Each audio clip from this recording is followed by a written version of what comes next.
Osteoporoosi. Osteoporoosi on luuston haurastumisen sairaus, jossa luun mineraalitiheys vähenee ja luun sisäinen rakenne heikkenee.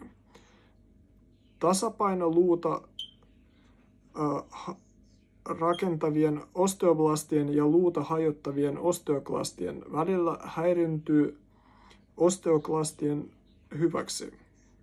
Luun palkkirakenne ohenee ja menettää kantokykynsä. Osteoporoosi etenee usein ilman oireita, kunnes vähäinenkin rasitus aiheuttaa murtuman.